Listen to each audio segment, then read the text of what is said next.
It's 7 a.m. The house is a tomb. Outside, the world is still that hazy, pre-dawn blue. Dew glistening ever so slightly on the grass. But inside, you're on a mission. You're creeping down the hallway in the shadows, navigating each step by memory.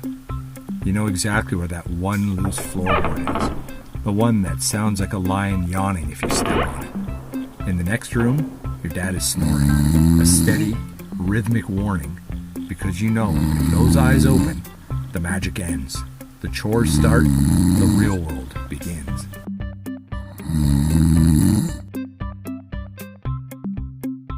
You make it down the stairs. You're almost there. You reach for the knob on that massive wood-paneled floor-model TV, the one that's basically a piece of furniture. You pull it out, and for a heartbeat, there's nothing but that high-pitched, supersonic hum. You can feel the static electricity dancing on your skin as you get too close to the glass. And then, like a miracle you weren't meant to understand, the colors hit. 1 second, it's dark.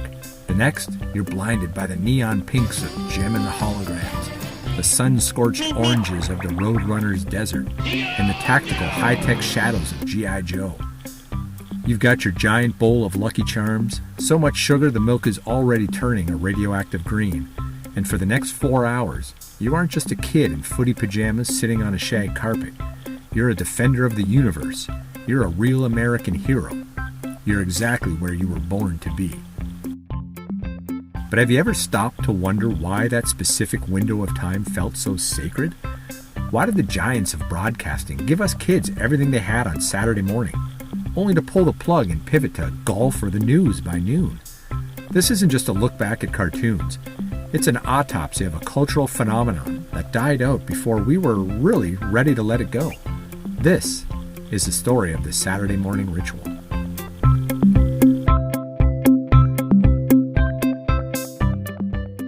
Welcome back to Bite-Sized Nostalgia.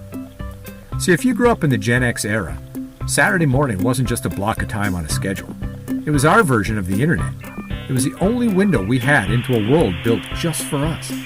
Before social media and 24-hour streaming, this was where we got our news. It's where we learned what was cool to wear, what music to listen to, and exactly which toys we were going to be obsessed with by Monday morning. It was the culture delivered in 22-minute doses between those cereal commercials. Today, we're pulling back the curtain on the rise and the eventual fall of the Saturday morning cartoon block. We're talking about the secret wars between the networks, the legends of the animation booth, and why everything, from the jokes to the high-stakes adventures, just tasted better with a bowl of Fruity Pebbles and a cold glass of Tang. Let's get into it. But for most of us, the ritual actually didn't start on Saturday morning. It started on Friday night. Does anyone else remember the Saturday morning preview specials? The networks would clear out their primetime slots on Friday evening and bring in the heavy hitters. You'd have the cast of Full House, or Growing Pains, or even Alf himself acting as tour guides for the new cartoon season. They'd show us 60-second clips of the new heroes, the new villains, and the new worlds we were going to be inhabiting in the next day. It was like a movie trailer for your entire weekend. By the time you brushed your teeth and went to bed, the hype was at a fever pitch.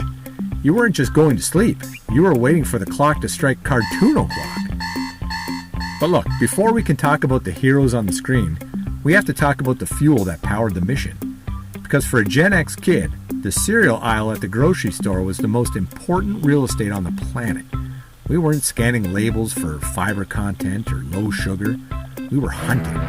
We were looking for the neon bright box with the coolest artwork, the one featuring our favorite cartoon icons. Teaming up with Mr. T cereal and getting on the team that knows how cool breakfast can be. You get a crispy corn. And of course, the ones that promised the Holy Grail, the prize inside.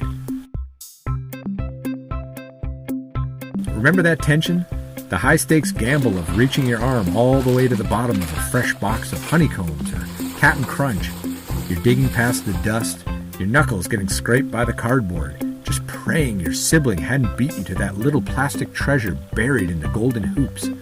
That bowl, it was part of the contract. It had to be big, and it had to be overflowing. Then came the setup. You sat on the floor, never the couch, just inches away from the glass screen, close enough to feel the warmth of the tubes. You had your bowl, a glass of Tang on the floor beside you, and your favorite worn-out blanket draped around your shoulders like a cape. For those 4 hours, the big screen belonged entirely to us.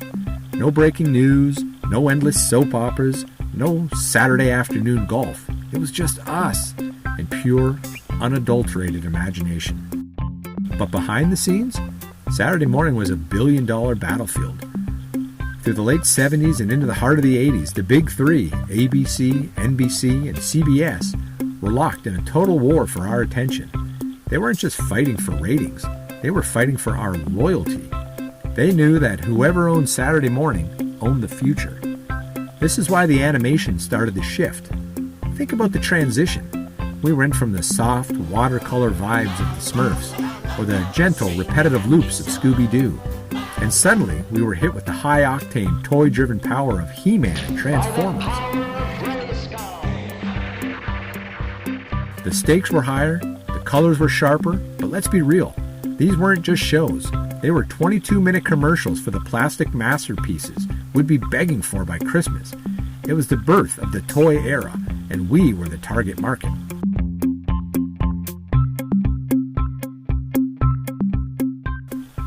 And then there were the PSA moments. The more you know, one to grow on. This is drugs. This is your brain on drugs. Any questions? The networks were smart. They knew they were melting our brains with a steady diet of refined sugar and laser blasts, so they'd drop a 30-second life lesson right in the middle. It was the vegetables in the middle of the dessert. A quick tip on fire safety or sharing just to keep our parents from pulling the plug. It was perfect, weird, and totally 80s balanced. Now, because the big three were so desperate for hits, the 80s became the Wild West of programming. If you had a famous face or a trendy toy, you got a cartoon, period. We saw some truly bizarre experiments that probably shouldn't have made it past a cocktail napkin. Remember the Mr. T cartoon, where the toughest man on the planet traveled the world with a high school gymnastics team and a bulldog with a mohawk? Or how about Hulk Hogan's Rockin' Wrestling? J.Y.D. Junkyard Dog. Roddy Piper, #1. Junkyard Dog, no good. Where the biggest stars of the WWF spent their Saturday mornings solving mysteries instead of being in the ring. We had cartoons for the Rubik's Cube, for Pac-Man, and even a show called Chuck Norris Karate Commandos. It didn't matter if the plot made sense. If it had a theme song and a lunchbox tie-in, we were all in. But by the early 90s, the ritual started to fracture. The world was getting bigger, and the big three networks were losing their grip. Cable TV changed the game. Suddenly, we had Nickelodeon and Cartoon Network, which meant the magic wasn't a weekly appointment anymore. It was available 24/7. And when you can have a cartoon anytime you want, the Saturday morning sun doesn't shine quite as bright. Then came the heavy hand of the law. New FCC regulations on educational content meant the sugar and lasers had to make room for learning. Slowly, our animated friends were being pushed aside. Instead of He-Man or the Transformers, we started seeing live-action teen dramas like Saved by the Bell, or the polished, fast-talking infotainment of NBA Inside Stuff. Eventually, the networks realized they could make more money running local news or weekend editions of the Today Show. The living room didn't belong to us anymore. It had gone back to the adults.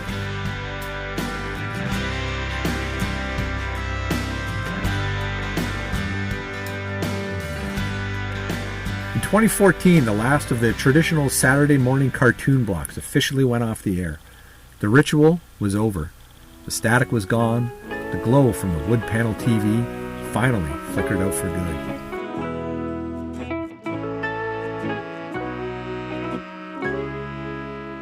But for those of us who lived it, that feeling, it never really left. And look, let's be honest with ourselves. The reason we remember it so fondly isn't about the prestige animation. If you go back and watch some of those Super Friends episodes now, man, they were pretty rough. The lip sync was off, The backgrounds looped every 10 seconds, and the plots were paper thin. No, it wasn't about the quality, it was about the power. It was the one time of the week we were truly, undeniably in charge of the house. We didn't have cell phones in our pockets. We didn't have social media telling us what was trending. We didn't have on-demand anything. We had something much more valuable, anticipation. We had to wait for it. All week long, through math tests, gym class, we were counting down.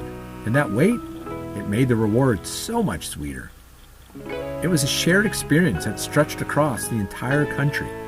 Millions of us sitting in our pajamas on the same Saturday morning, eating the same cereal, watching the same heroes save the world before lunch.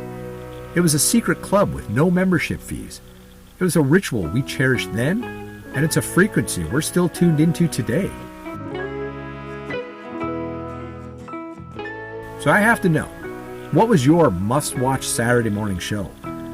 Was it the high-stakes action of G.I. Joe, or were you strictly a Smurfs house? And more importantly, what was the cereal that defined your childhood? I want to hear those stories. Find me on social media at Bite Size Nostalgia. Let's keep the conversation going and talk about the cartoons that shaped us. If you're enjoying these trips back in time, there's a lot more to explore. Make sure you check out my book, So You Think You Know the 80s, available right now on Amazon. It's the perfect companion for anyone who still misses the glow of that wood panel TV. Thanks for hanging out with me today. It's been a blast, and I'll see you in the next one. Because for us, it was never just a time slot, it was a frequency.